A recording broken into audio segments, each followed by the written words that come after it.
Hello everyone, आप सभी का हमारे चैनल पर स्वागत है। आज की इस वीडियो लेक्चर में हम क्लास 9th मैथमेटिक्स वार्षिक परीक्षा 2025 के क्वेश्चन पेपर को देखेंगे कि किस टाइप से जो क्वेश्चन है इसमें पूछे गए हैं, और साथ ही आज इस पेपर को यहाँ पर हम पूरा हल करने वाले हैं। सबसे पहले यहाँ पर खंड अ में आएंगे तो बहुविकल्पी प्रश्न पूछा गया है, जो कि हमें ओएमआर शीट पर करना होता है। पहला क्वेश्चन यहाँ पर दे दिया है, प्रत्येक परिमेय संख्या है। प्रत्येक परिमेय संख्या सभी परिमेय संख्याओं को एक वास्तविक संख्या कहते हैं। ऑप्शन नंबर जो सी वाला यहाँ पर दे रखा है एक वास्तविक संख्या है, ये इसका आंसर हो जाएगा। इसके बाद क्वेश्चन नंबर सेकंड यहाँ पर दे दिया है, 32 के पावर 1/5 का मान यहाँ पर हमसे पूछ रहा है।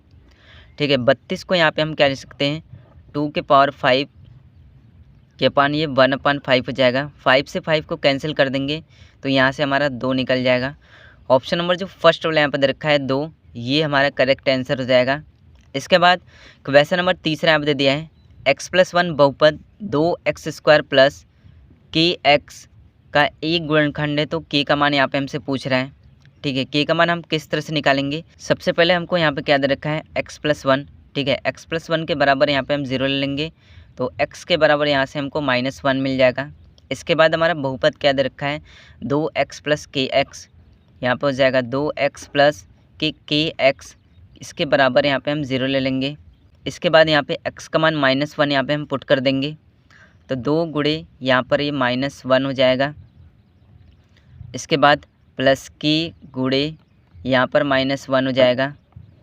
इसके बाद क्या हो जाएगा, ठीक है, ये x² यहाँ पे दे रखा है तो ये x² हो जाएगा, यहाँ पर x² हो जाएगा, यहाँ से हमको 2 मिलेगा। अब प्लस, इसके बाद यहाँ पे प्लस दिया है, यहाँ पे माइनस, प्लस माइनस माइनस, यहाँ पे हमको माइनस का k मिल जाएगा। ठीक है, 2 - k के बराबर 0। इसके बाद यहाँ पे क्या हो जाएगा, -k बराबर यहाँ पे -2 हो जाएगा। ठीक है, माइनस से माइनस कैंसिल कर देंगे तो k का मान यहाँ पे हमको 2 मिल जाएगा। तो इस तरह से यहाँ पे हम देखेंगे तो ऑप्शन नंबर जो सी वाला यहाँ पे दे रखा है ये हमारा करेक्ट आंसर हो जाएगा। इसके बाद क्वेश्चन नंबर 4 यहाँ पे दे दिया है, अचर बहुपद का शून्यक है। अचर बहुपद का शून्यक हमेशा 0 होता है। ऑप्शन नंबर बी वाला इसका करेक्ट आंसर हो जाएगा। इसके बाद क्वेश्चन नंबर 5 यहाँ पे दे दिया है, मूल बिंदु के निर्देशांक है। मूल बिंदु का जो निर्देशांक होता है वो 0,0 होता है। ऑप्शन नंबर बी वाला इसका करेक्ट आंसर हो जाएगा। इसके बाद क्वेश्चन नंबर 6 यहाँ पे दे दिया है, यदि 2,0 रैखिक समीकरण 2x + 3y बराबर k का एक हल है, तो k का मान यहाँ पे हमसे पूछ रहा है।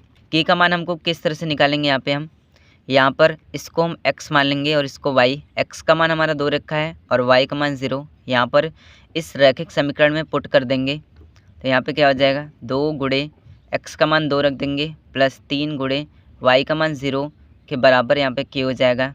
ठीक है, 2 दूनी की 4, 3 का गुणा 0 में करेंगे 0 हो जाएगा, तो 4 के बराबर यहाँ पे क्या हो जाएगा k, यानी k का जो मान आ जाएगा वो हमारा 4 आ जाएगा। तो इस तरह से ऑप्शन नंबर जो फर्स्ट वाला यहाँ पे दे रखा है 4, ये हमारा करेक्ट आंसर हो जाएगा। इसके बाद क्वेश्चन नंबर 7 यहाँ पे दिया है, निम्नलिखित में कौन मूल संकल्पनाओं में सम्मिलित नहीं है। ऑप्शन नंबर जो डी वाला यहाँ पे दे रखा है तल, ये इसका आंसर हो जाएगा। इसके बाद क्वेश्चन नंबर 8 यहाँ पे दे दिया है, यूक्लिड कहाँ का निवासी था, मिस्र का निवासी था। ऑप्शन नंबर बी वाला इसका आंसर हो जाएगा।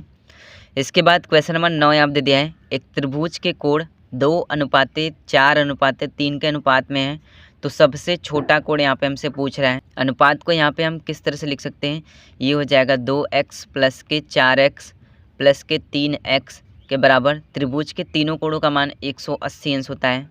ठीक है, यहाँ से 4 2 6 3 9x के बराबर 180 अंश यहाँ पे हमको मिल जाएगा। इसके बाद 9 दूना के 18, x का मान यहाँ पे हमसे 20 मिलेगा। सबसे छोटा कोण यहाँ पे हमसे पूछ रहा है, तो सबसे छोटा अनुपात 2x यहाँ पे दे रखा है, तो यहाँ पे x का मान रख देंगे 2x में, तो 2 गुणे यहाँ पे हो जाएगा 20। इसके बाद यहाँ पे 20 दूने के 40, तो सबसे छोटा कोण यहाँ पे हो जाएगा 40 अंश, और सबसे बड़ा कोण यहाँ पे क्या हो जाएगा 20 का गुणा यहाँ पे हम 4 से कर देंगे, 20 चौका 80 अंश हो जाएगा। ठीक है, ऑप्शन नंबर बी वाला इसका करेक्ट आंसर हो जाएगा। इसके बाद क्वेश्चन नंबर 10 दे दिया है, यदि 2 आसन्न कोणों का योग 180 अंश है तो ये कोण बनाते हैं। ऑप्शन नंबर जो बी वाला यहाँ पे दे रखा है रैखिक युग्म कोण, ये इसका आंसर हो जाएगा। इसके बाद क्वेश्चन नंबर 11 यहाँ पे दे दिया है, यदि AB = QR BC बराबर PR तथा CA बराबर PQ है तो त्रिभुज यहाँ पर हम देखेंगे क्या होगा। ऑप्शन नंबर जो बी वाला यहाँ पर दे रखा है त्रिभुज CBA सर्वांगसम होगा त्रिभुज PRQ की, ये हमारा करेक्ट आंसर हो जाएगा। इसके बाद क्वेश्चन नंबर 12 यहाँ पे दे दिया है एक समचतुर्भुज की भुजाओं के मध्य बिंदुओं को मिलाने से बनी आकृति होती है। ऑप्शन नंबर जो बी वाला यहाँ पे दे रखा है एक आयत, ये हमारा आंसर हो जाएगा। इसके बाद क्वेश्चन नंबर 13 यहाँ पे दे दिया है यदि किसी समांतर चतुर्भुज के विकर्ण परस्पर समद्विभाजित तथा बराबर लंबाई के हो तो यह कहलाता है, यह समचतुर्भुज होता है। ऑप्शन नंबर बी वाला इसका करेक्ट आंसर हो जाएगा। इसके बाद क्वेश्चन नंबर 14 यहाँ पे दे दिया है दो बिंदुओं से होकर जाने वाले वृत्तों की संख्या है। ऑप्शन नंबर डी वाला अनंत, ये हमारा आंसर हो जाएगा। इसके बाद क्वेश्चन नंबर 15 यहाँ पे दे दिया है एक समबाहु त्रिभुज का क्षेत्रफल 16 कड़ी में 3 सेंटीमीटर है तो इसका परिमाप है, ठीक है। इसका परिमाप हम किस तरह से निकालेंगे, समबाहु त्रिभुज, इस तरह से इसको हम त्रिभुज मान लेते हैं, समबाहु त्रिभुज है और इसकी भुजाएं सब आपस में बराबर होती हैं, ठीक है। ये ए हो गया, बी हो गया, सी, AB बराबर BC बराबर CA, इसकी भुजा हम यहाँ पे A मान लेते हैं, ठीक है। सभी भुजाएं आपस में बराबर है। समबाहु त्रिभुज का क्षेत्रफल यहाँ पे हमको इतना दे रखा है तो समबाहु त्रिभुज का क्षेत्रफल क्या होता है, कड़ी में 3/4 गुणे A² बराबर के 16 कड़ी में 3 दे रखा है। कड़ी में 3 से कड़ी में 3 को कैंसिल कर देंगे तो यहाँ पे हमसे क्या मिलेगा, A² के बराबर 16 गुणे के यहाँ पे 4 हो जाएगा, A² के बराबर यहाँ पे हमको 64 मिलेगा, ठीक है। और A के बराबर रूट में 64 करेंगे तो A का मान यहाँ पे हमसे 8 मिलेगा। अब भुजा का मान हमको 8 मिल गया, AB बराबर BC बराबर CA, सभी का मान हमको 8 मिल गया। परिमाप पूछ रहा है तो इसका परिमाप क्या हो जाएगा, सभी भुजाओं का योग AB हो जाएगा प्लस का BC हो जाएगा प्लस का CA हो जाएगा तो ये 8 प्लस का 8 प्लस का 8 सभी को जोड़ देंगे तो 24 सेंटीमीटर आएगा। इस तरह से ऑप्शन नंबर बी वाला इसका करेक्ट आंसर हो जाएगा। इसके बाद क्वेश्चन नंबर 16 आप दे दिया है गोले का आयतन है तो गोले का आयतन 4/3 πr होता है। ऑप्शन नंबर बी वाला इसका करेक्ट आंसर हो जाएगा। इसके बाद क्वेश्चन नंबर 17 आप दे दिया है शंकु का संपूर्ण पृष्ठ है, शंकु का केवल वक्र पृष्ठ पूछता है तो πrl होता है, यहाँ पर संपूर्ण पृष्ठ पूछ रहा है तो ऑप्शन नंबर डी वाला πr ब्रैकेट में l+r होगा। इसके बाद क्वेश्चन नंबर 18 आप दे दिया है वर्ग अंतराल 10 से 15 का मध्यमान है, इसका जो मध्यमान आएगा 12.5 आएगा। ऑप्शन नंबर सी वाला इसका आंसर हो जाएगा।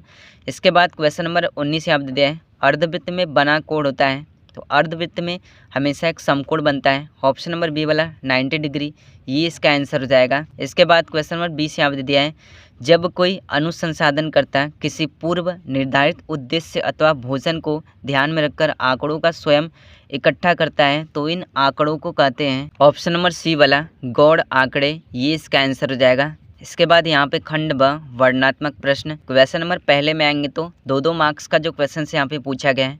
पहला क्वेश्चन यहाँ पे दे रखा है क्या शून्य एक परिमेय संख्या है, क्या इसे P/Q के रूप में लिख सकते हैं जहाँ P तथा Q पूर्णांक है और Q का मान 0 के बराबर नहीं होना चाहिए।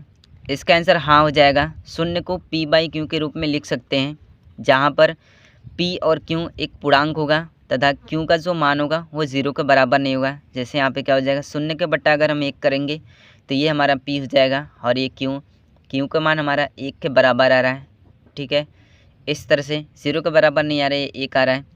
इसके बाद क्वेश्चन नंबर 6 में आएंगे तो यहाँ पे हमें गुणनखंड करना है, ठीक है। गुणनखंड आपको किस तरह से करना है, गुणनखंड टॉपिक पर मैंने एक अलग से वीडियो बना रखी है और बहुत सारे क्वेश्चंस को यहाँ पे सॉल्व करा रखा है, चैनल पर आपको मिल जाएगा। इसके बाद क्वेश्चन नंबर ग आप दे दिया है बिंदु 3, -2 तथा -5, 4 कौन से चतुर्थांश में स्थित है।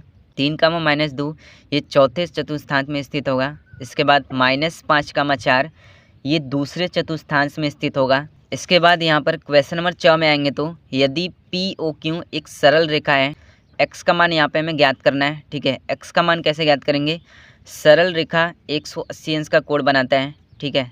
यहाँ पर सभी को जोड़ देंगे, जैसे क्या हो जाएगा यहाँ पे 2x प्लस के 10 अंश प्लस का 3x के बराबर 180 अंश हो जाएगा, ठीक है।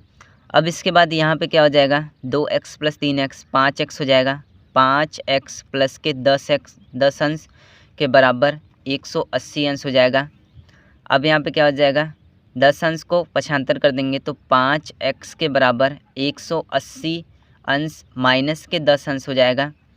इसके बाद 5x के बराबर 170 अंश हो जाएगा। सिर्फ x के बराबर 170 अंश के बट्टा 5। इसके बाद इसको हम काट देंगे तो 5 × 15 5 × 20 x अंश के बराबर 34 अंश आएगा।